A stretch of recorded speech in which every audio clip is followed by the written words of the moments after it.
Allô tout le monde, je sais que ça fait longtemps qu'on s'est pas vu. Si vous vous rappelez pas de moi, je m'appelle Tigane et j'aime faire des stop motion. Ça fait genre 5 ans que j'en fais puis j'aime vraiment ça, même si je suis loin d'être la meilleure. Fait qu'à place de faire un vlog sur ma vie plate, j'ai décidé de faire un nouveau stop motion puis vous montrer un peu de mon processus créatif. Dans le fond, l'idée est assez simple. Un chat court après une souris, la souris s'enfuit dans le mur, le chat l'attend, mais à place de ressortir, c'est une grosse géante souris qui vient. Je suis pas encore sûre qu'est-ce que je veux que la grosse souris fait, mais le projet il était pas dû pour longtemps puis j'avais plein de temps pour procrastiner puis pas y penser. J'ai décidé que la chambre allait avoir un style un peu des années 60, puis je m'inspirais beaucoup du directeur Wes Anderson pour les couleurs. Ces films ont toujours des vraiment belles couleurs. Je voulais faire quelque chose un peu comme ça. Là, il reste juste à la fabriquer.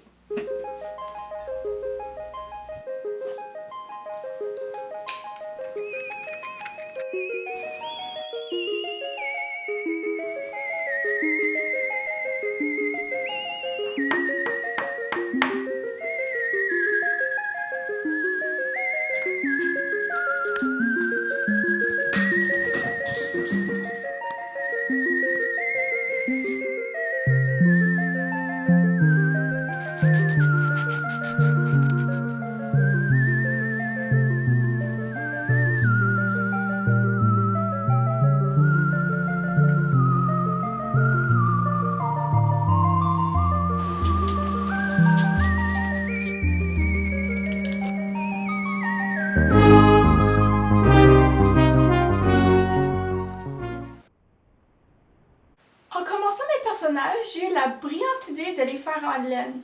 Ouais, c'est un matériel plus léger, fait que mes personnages vont pas tomber à toutes les 2-3 photos que je prends. Le problème, c'est que juste pour une petite souris comme ça prend 30 minutes où tu fais juste rentrer une aiguille encore puis encore dans un morceau de laine jusqu'à temps que la créature prend forme.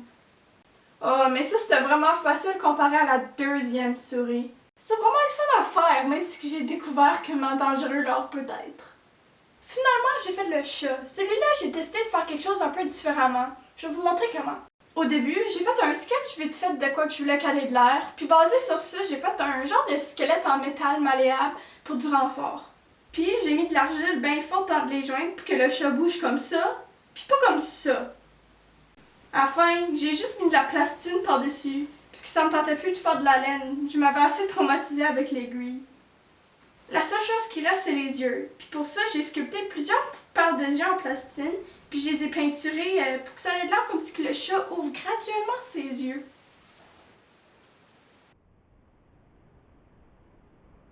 Là, il reste juste à animer.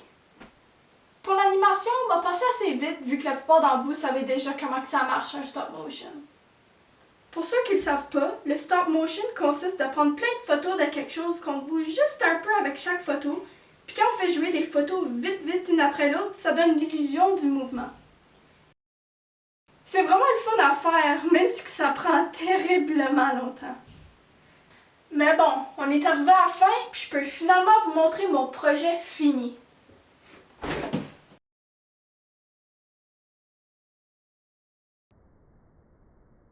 En fait, mon stop motion, c'est mon projet personnel, fait que je peux pas vraiment vous le montrer tout de suite.